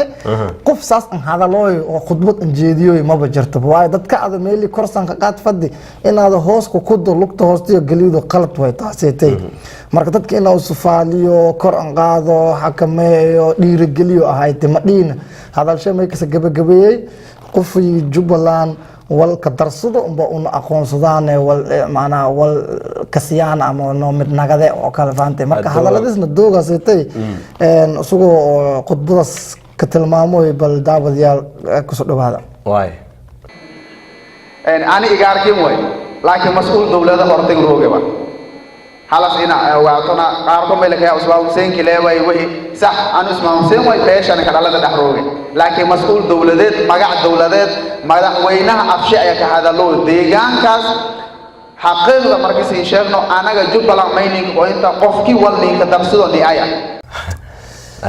mal isdaa kormiya naftar shabab dabba falaangeetan dararta been adana irfo maana dhaho ساهم ملاك من أنت مركا ما أصل عرني تتوينه بل ما الإسلام ما الإسلام كرميها إسلام معنا عندنا حدبا مرك واقع سينو نعبرنا تام وقالوا مركا تتوينه برنامج هذا كور قبسني أجراء كمت أي برنامج كإس بي تي في أو مركي أنا تتوينه إن جديوين فكرة ده مركا ما يفس وريا إنا حقيقة ربط كهذا له أو سيد هذا الشيء توين madaxweynaha Trump oo kal markii maana waxyaabaha asiga suubiyay wariyaasha ay banaanka sadhikaayeen waxa soo todhan marka malkiyaa miya ma islaamiya anaga tayna waajibkayna gududooyin ayna dadkan waajibkaas anaga gududooyin ay ku soo horjeeda kasoo horjeedan wana maraban adaba aragoytaba waayo qaladaadka iyo ka taaganyan ayaa may rabeena in lansaxo lan ansaxiyo marka ilan may la dhahay nin dhumo dhugmalel faantay marka ayagii dhunsanyan anaki laakan dadkii toosi fadi way haddii una toosi fadnana may leeyana marka dadka mucaarad way marka mucaaradnima ma ahee may faylinta horta haddii una mucaarad an haddii kaleba idaacadaha maxalliga ee xiliyada doorashooyinka iyo xiliyada isqabqabsiga ka jiraan Mareykan iyo Canada iyo Yurub ha fiirsadaan sidii wariyaasha aan hadalooyaan hadday sidaan marka taas anagoo weli ka daba jira iyo haddana kismaayo iyo mudaaharaad dad dhalinyaro fara badan la hirhiri marka mudaaharaadka markii buuq fara badan amniga oo Jubbaland qalqal gali mas-uuliyiintayna kaalinta iyo ka qaadadeen ama hadalka iyo ka jeediyeen idaacadda Jubbaland ku horooyay ninkan Haaruun Xaaji Khamiis usuna hadalada usu ka hadalay bal daawadayaal isla daysano badan keliya may rabeen dadkayna maanta sii warsidooya Jubbaland nabad ka qabnaa misma qabno marka nabad baxad inu qabne nabada naasna nuuga le mayna dhimiya waxbana la xaale wali kale Harun sideen marka nabada naas nuuga le dhahay marka taas may kiinsi dheertay haddana markii oo xildhibaan Maxamed Shambara usakooy oo haayo oo la soo dhawaayay haddana marka qaabkiis aan hadalooyo ama aan hadalay qaab qaldana ahayd waayo asaga mayba iska biyay ina dadkan us hortaagan yahay inuu mas'uul ka ay oo matalooy baa iska biiba may dhahay may iska dhikay macnaa wafdi oo Axmed Madow darsidi ya iska dhikay saas oo kala hadal marka dhaliishin aragni wixii dib isan qabtan aragni marka may maamulka anagoo ka hadalaw afka Axmed Madow iyo dhahi ina oo dhaliishin wala ka qabado iyo ana fariintaas deersiye dhahi marka fariintaas deersiye isagna kooya iyo dhahi hadii isan kooytan ani siin horjee aniya marka siin balamiye iyo dhahi marka jaahil maami bu usu ina dadkan usu matalooy ama usu kamad ayba iska bi marka taasna haddii una falanqeyn ku soo bini hadda qaladka una miskalana nimanka aramaas oo kale ka taageersan oo dadkan oo ninka tilmaamo mucaaradna hadda dad oo wariyaasha ama saxaafadda ka warhaayo ma bil ataba haddii rabaan ina saxaafadda ama wariyaasha macnasho iyo baradan rabaan may ila taliye maalin kasta la idaacad haday sidaan ama dhugun sidaan araga doonyan marka dhabta wali ata marka inta hadda qaladaad una sheegni dhan oo mas'uuliyiintan iyo ka hadaleen iyo una hadalsho markii oo iyo hadalooyan una meelas maroogno waayo kaliya ma ilaa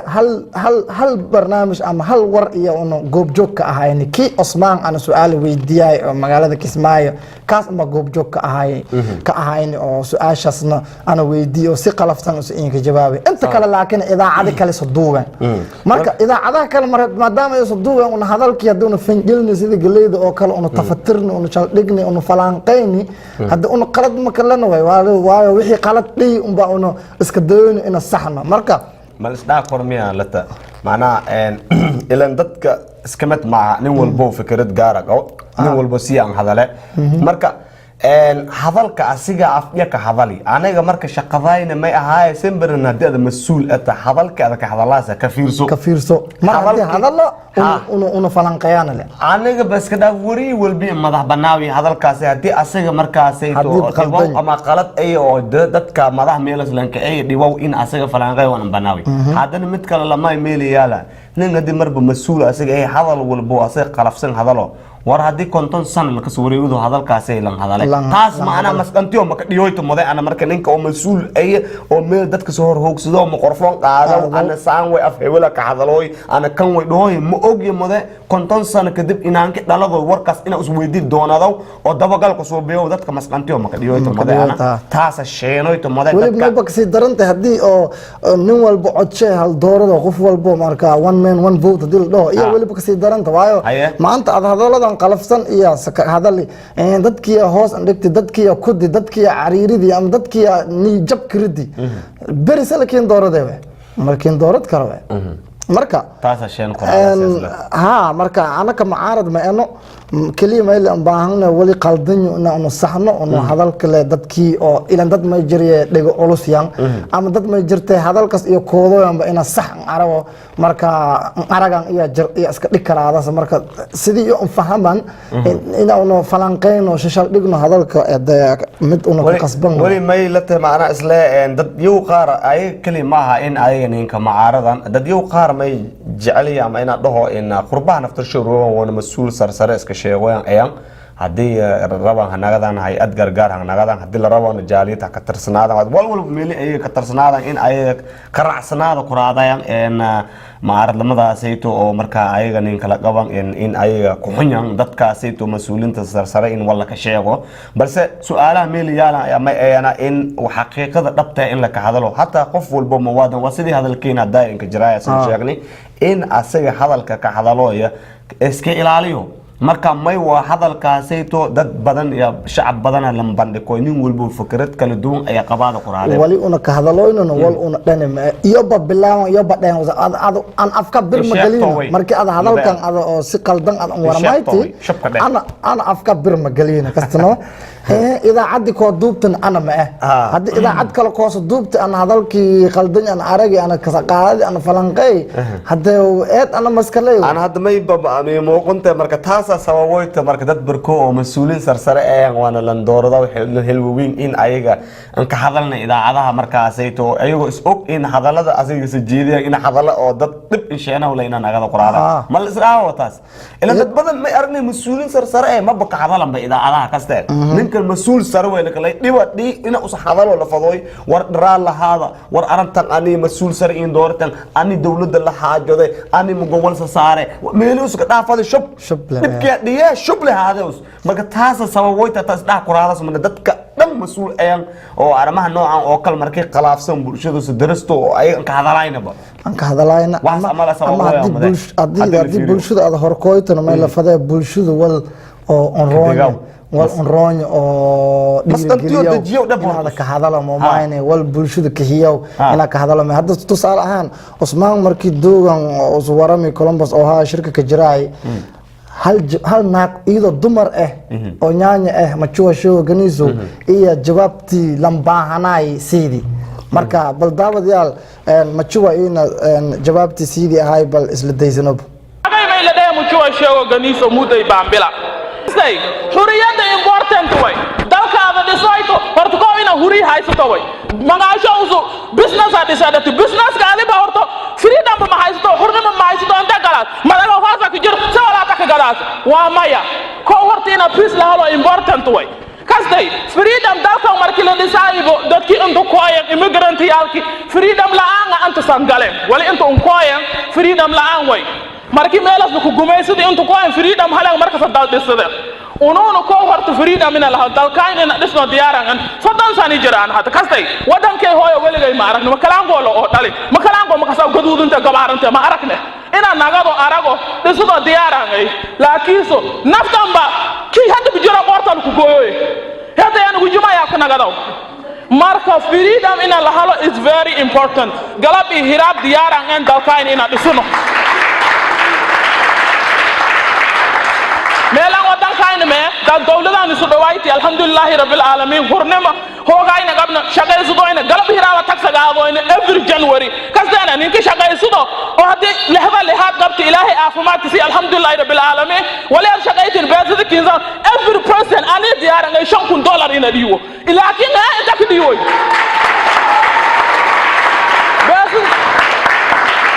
baasidi ana diwo meelka bahina ogaato arago fumbaahina dalkay pisina in nagada galab hirawa dirayna kuligeen sin salami maadaama isun koytan eedeedan kuma hasuntan jazakumullahu khairan wa salaamu alaykum wa rahmatullahi wa barakatuh ay marka aragta umbadiye machuwa show ganiso iyo wixii usaka hadalay dhanba jawaabtiye sidii marka haduu wal fahmo si nin rag oo mas'uulna haduu soo wal fahmo ma la rabay hadalkii machuwa sheego ganiso inayo walka basadan dhammaantiiba insha Allah intaas dhafadeen barnaamijkaasina daawadayaal intaas ayaa ka afjaraane kolen intii qofood oo arrimaha noocaas oo dhaliil iyo wal lamid ayna ka qabaada doonyan may ku codsadaan fariinta si toos ninka la sahriir oo meelaasay ninka qoro comment sidii anaga markaas anagana kinka jawaabno qof walba uu furanta fikrada waa banaanta meel walba caalamka aad ka suganta barnaamijkan ay si toos in kala qayb qaaday aan dhahay wariye mudka ayna si toos in socodsiiyaan waa Mukhtaar America marka ma siin leh barnaamijkan iyo barnaamij leeg intii anaga markaas dib in isku kulmaana dhamaanteena markaan iyo bahda SBTV ma siin lana wassalaamu alaykum warahmatullahi wabarakatuh aragoyna ina la siin muddo ooyo ama dood la siin gabo ama la siin dhaliilooyo soo sheegtan aragi laakiin social media mar dhow muxuu hadalna laakiin soo duubo doonada hadda soo duubo doonada SBTV aad iyo aad siin reaction wana siin jecelne waxyaalaha soo bidan wal dhabta iyo soo bidan wali la soo bi wali la halaayo dhabtas wana video iyo clickiyana soo daydan usangi walka shaqooydan ninka clickiyada soo daydan qodki u soo dhahi wali u soo sheegi kulli soo daydan sidii lambaanayo wal kale usoo meel kale la siin soo wareegsido kor ama laab kale la siin soo maraaw miyala inda ninki si kale wal wadada uni aragaan ka hadalja usoo madata uni diyaarangana been sheegoyan dad been sheegoyan waaye wali aragdana runta ka sheega geedanka wareegiteen ilaahayna siin jalaada malaa'iktisna siin jalaadaas wali sun sheegoydan wal dhabta way usun SBTV ku soo dayoydan aad iyo aad siin reaction wana siin jecelne waxyaalaha soo bidan wal dhabta iyo soo bidan wali la soo bi wali la halaayo dhabtas wana video iyo clickiyana soo daydan usangi walka sheegoydan ninka clickiyada soo dayoydan qodki u soo dhahi wali u soo sheegi kulli soo dayoydan sidii lambaanayo wal kale usoo meel kale la siin soo wareegsido kor ama laab kale la siin soo maraaw miyala inda ninki si kale wal wadada uni aragaan cidda oo SBTV channel oo walka sheegoydo ama usoo siin dhaliilooyan ka hadalja usoo madata uni diyaarangana been sheegoyan dad been sheegoyan waaye wali aragdana runta ka sheega geedanka wareegiteen ilaahayna siin jalaada malaa'iktisna siin jalaadaas wala noorsato dareeraya dad jira kiday nangi adad ogdud kala kiingabo ama agla kala kiingabo banaanka sartigo aragaan ninka dibki jareer suubiyo ina ada adayto ka kasbante shay kasto ada soo biyo bis sheegoydana kilaktiya soo dhigoyd wali qofka kilaktiya ayaa soo dhigoyd ada adendas wal ilad malato amin wal ilad malato maalan wal ilad malato qofko banaanka ka alaan ali oo dantas ma yihiin faadi way oo dhahooyo ama duur angaloyo bad jalak in siido intas milyan jareer ee siin jecel hadii ilaahay raala ka dhigo السلام عليكم ورحمة الله وبركاته دمان وحا ماشا كسلامي وريالكا SBTV channel وريا متك وريا مختار أمريكا وريا مختار كان بعوس وريا قبله كديتو وريا عبد الرزاق كاهي مفتاح وريا يوسف داب ينبا وريا معاني أحمد حاجي دمان والسلامانتهين وحا ماشا كسلامي بلشوين تا سومالي بانتو أدونك الدعالة دي سمين وربائيغا كولنوليان دوق إيو دوب صغير كبير علوم عامو بعد السلام ودنا كم هسنتهي وريا مختار أمريكا سيدو عدك لينس الدير ستي أنيقو رأيجيغا وحا قبا ضليعينتا أما إيدينتا أضيالكا سومالي بانتو مقالة كسمايو كورنوليان وأيغا سجيديين وحا وي دات نف هايتوي والفرق هايانا مالي مركا بلشدودنا كفشلنيان wal maanta bulshadooda ayaga aan haayan ayaa aan jirayni marka hadda marka mayla ka seereena day afshe day ilkoonis idaanan idaan ilka idaagan inda mamadowkan inda gagaduudyow kan la ka seerean markan may wal faraka hayan male wal faraka hayan male nin sharaf un hayna male nin sharaf un hay male sharaf ba malan hayo marka ninkaaga ka sharafid fadi ki weenaysid fadi un wiinayti magac an lahaytine adiga hadday sharafta ka dheeli ina usu ki sharaftiro adiga hadday tin dhaqanti hadda wariya in adiga aflagaadoyto ama wariya in aad dalaacayto ama in aad wariya ma aragtay ee hagato ala miyaalo annaga may siin ku ogne odayaalka shambara magaalada kismaayo ku nool yan anu may ku ogne naas la nuugaya nabad leh dadkay أنو أنت نبت قلي حما كقبنا ميا ناس نوغيا نبت له أنو ساسا سينكو أغني وريا حاجش إيو ما أردتي داو أنت لكديبي كوجا أسترضاو إيو أنا غمسينكو أغنو إذن كشلين دقنتن قبيل كان لافا ور قبيل لافا جرير لا هذا سومالي بانتو لا أهاتو لسينك كرواي ما يدتنا إنه قبيلة ولا نقاب سداني سومالي قبيلة ولا نقاب سويت قبيلة ولا نقاب سداني إسك در سداني ولا تاني والوينغ نين نقذي 91 إلى الآن جمعي ريدو لقالي إلى الآن جمعة للريدوي هذا مكجرايني حتى ساتي سيدو قولي بس سيدو هو مش ساتي أقلقي أد إلى الساتي يقولي متاس يالم إسليو مركا حد والبوريا لن حقني أنك وريالك والربان مكا أرقنو منا كبرنو warkii digana dabagal ma kunu ku suubino raatrano sidii usun aya an korseedoyni wiliba waxyaaba may jira foolxun odayaalka magaalada Kismaayo ka hayan oo waryaalka an saaroyni sidii isun magaalada Kismaayo war an xuma an ka haytan hadii lan raat rehel dhaho waxa waaye wiji kale ab dhalat fadiba marka wariye walba alan xagane idaacadahan adduunka hadalooyan TV-yaalkan la hadalooye wariye la sadhigoy wariye la xagadoyna ma aragoyno wariye la aflagaadeeyna ma aragoyno warka wariyaalka in ayaga raadiyan siin dabagalan warka meelika jira xumaantis isamaantis banaanka sadhigan bulshada an soo hordhigan bulshada aka jecel bulshadiyo ka jecel sababto idaacada dad waxa jira afka Soomaaliga ba walan ka fahmayne dheegayne hadii soo dheegone qaabka usu qofkan oo ma artay wariyahan hadaloo in fahmayne waa in codkiisa la ka fahansiyo codkiisa mayga in la ka fahansiyo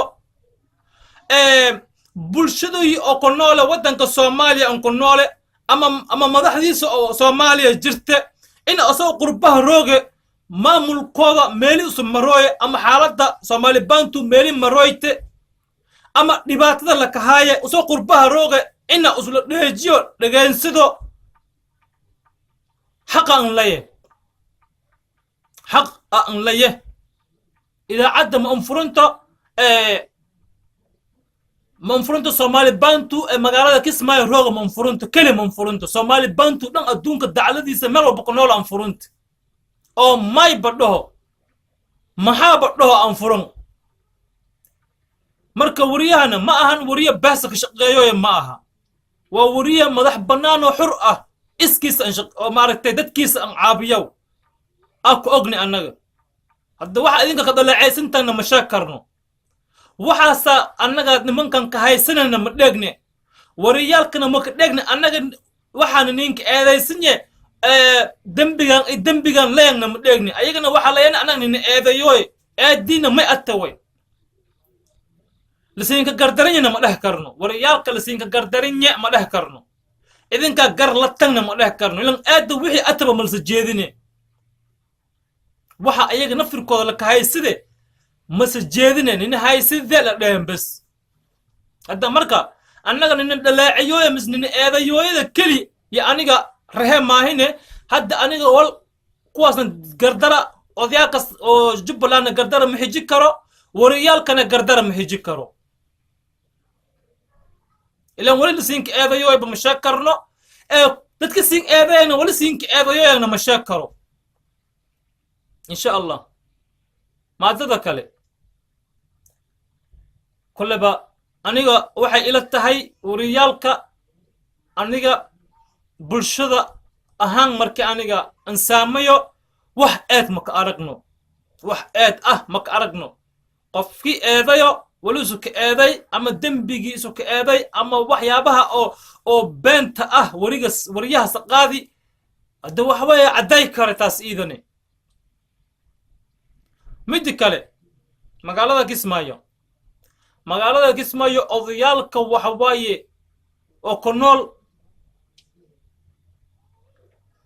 odayaalka ku nool waxa waaye dad le oo dhuustiyo ka nahan way haddaay ayaan dhuusan hadda isnahsiyo masyaalo idinka aan dhatan shalay ka jooga la siinay qabiilkan idinka abuurteen Somali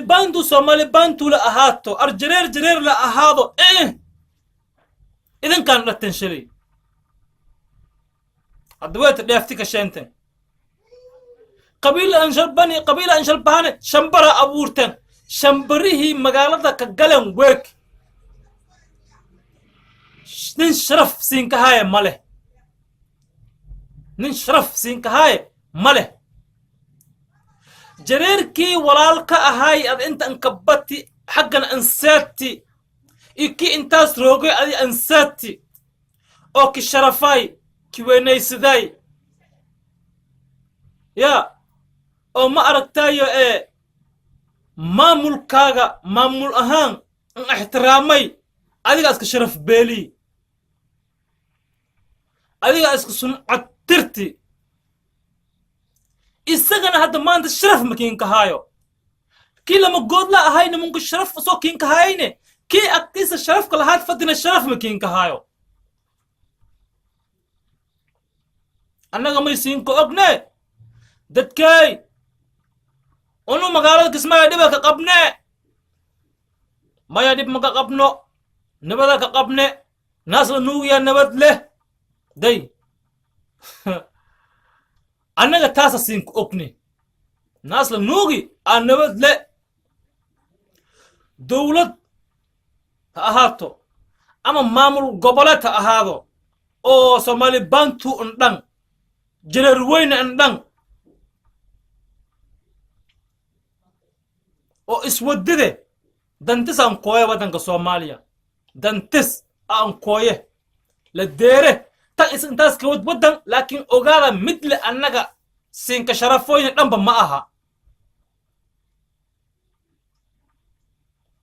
wixii dhibaata idinkoo maamulka haytan wixii dhibaata qorkiina la kiridi ku hadal wayten dambishana idinka iskala tan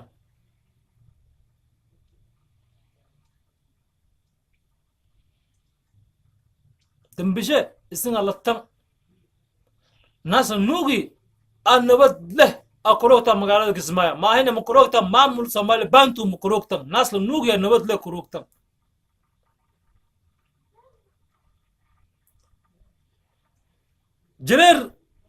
jareer weynihii kale asili yaabinye dadkiinaan shambara la dhahaw jareer weynahan kale asili yaabinye jareer taan shiidle shabeelle jareer kan makanaha jareer walba kale oo jareer ka tirsan jareer weyne oo shambaran ahayne sili yaabinye walla ila yaabuna atan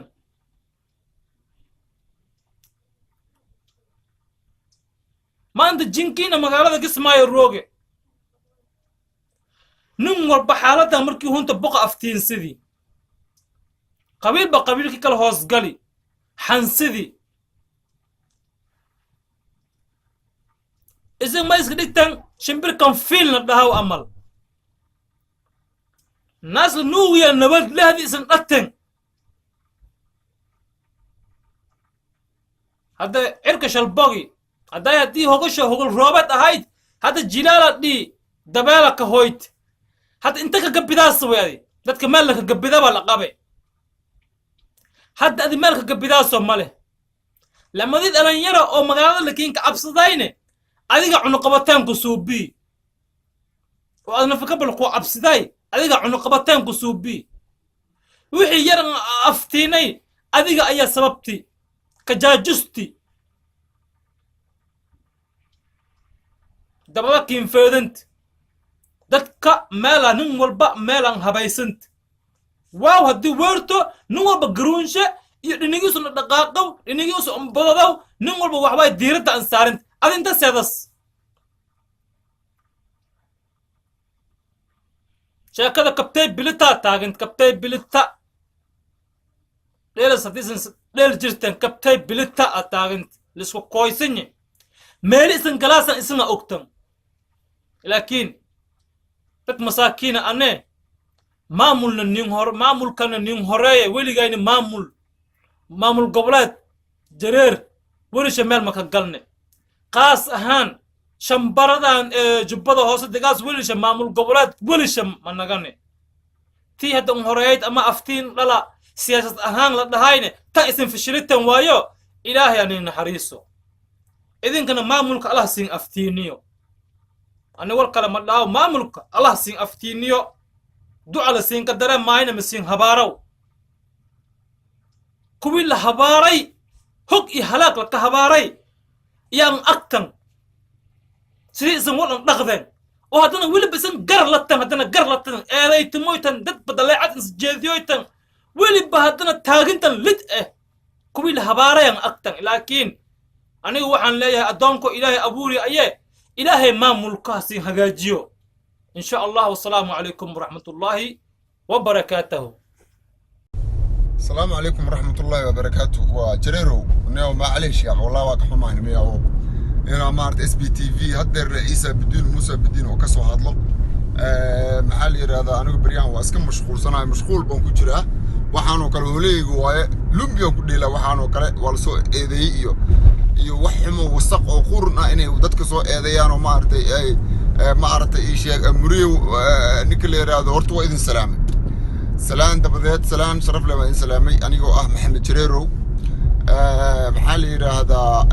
رجع أو معرض السوق إذن أو جرير مثل أيو جبلان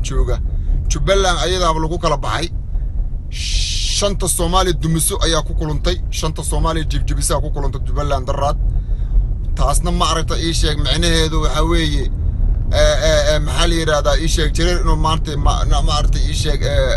متكا أو معرض إيشيك أو معرض أو تلمان سنة لما فرح يسوي ميسو حتى تلمان سنة محمل لكن وحوي أي جنب وحبه هنا محي تلمان سنة يعني وباللوية قانا جرير وسقني ما سوى اللوية قانا إنه معرض إيشيك ولا القوض أي معرض تلمان سنة برتلمامات كدكتان رجع ديجو ذا عباي وحقه ذا عنايو معرض هلبكو ذا رفنايو ومتشيدان ورجعن كله وتشيدان hadda waxaan isleeyahay mudkana kolley waxba kama qaadi karaan mana ka qaadi doonaan mana ag mari karaan hadday wax walba meelaha maaragtay ii sheeg ay shaah inta la siiyo koob shaah loo shubay koobka shaah maaragtay ii sheeg ay ku magaciiseynayaan kolley rag baa meesha geystay dadka meesha geysteen u fadhiyaan kolley hadday khada ku raadsanayeen iskaga qadayaan iska daayaan dhil aniga ka jareero ahaan لكن وحوي أفواكم ما لك عامه وح شيء كران وح ذا كران بي تي في نبوا إذا عجرتوا عالم كنا لقى في الصدا ضل يدبت باللقى في الصدا إن كستو مش عن ضد لجوهين إنه ضد حمو وذا بقتيل لجوه هاي وهي ماشي إذا عدوا ذكر وقاضي العيان إذا عدي وكاكلا بعين إذا عدى المعلومات إحدى سويش إن 2017 كي إذا عدى وش إن إذا عدوا ما أرتي عدى بي بي سي دي مارتي كسو قيل ربتي في او اي بي بي سي يونيفرسيتي اللي يراهدو دhan kasoo qeyl rabaan bay ahayd laakiin aawe xaq u dir bay ahayd xaqay ka doodaysay laakiin dadaan ba meesha jirin dad baan ba meesha jirin wax ka soo hadlaya ama wax wadaay warniyo dadkaaga dad ka dhigo dadkaagan dhul kugu jiido hadii maanta Kismaayo laga soo hadlo Beledweyne laga soo hadlo Xamar laga soo hadlo Jilib laga soo hadlo جماعة لقى سؤال كمسوم لقى سؤال مكلانجو لقى سؤال ككوما لقى سؤال دبلاب لقى سؤال ساوث أفريقيا لقى سؤال لقى سؤال محلي اليمن لقى سؤال السعودية لقى سؤال طبعا نقلهن تذكية أبو حيسكيهن بختي مركا أريما وكله ما أرتي إيش مود كاد لقى سؤال شيء كله أبو نمن كسؤال شيء أنا ونمن ما أرتي إيش خذ لقى ديواي ولا كذا ما أرتي إيش انتقد اللي قدي ورالكو كسو جيجدير marka taas ugu bixla aniga maxamed jariir wadana maartay waxararana u jeedin waa si socda warkaana ma dhageysan ibnimiya mana raadin bariyaan aniga iska mashquul ah marka qaar badan ay rajeena dhamaan wadin salaamay asxaabta ku xiran inta ku xiriirsan SBTV waa tahay daawadayaal antaas ayaan ku soo afmeerinaa war wixii dalka iyo daafaha caalamka naga soo gaaray iyo waliba barnaamijka SBTV warkan ayaa waxaa idin socodsiinayay anigoo Cabdirasaaq Kaahi Miftaax warkan waxaa igala qayb qaatay wariyaasha daafaca caalamka nala jooga intaan warkan war lamid aan kulmi doono waxaan idinkaga tegayaa sidaa iyo nabadgelyo wasalaamu calaykum waraxmatullaahi wabarakaatuh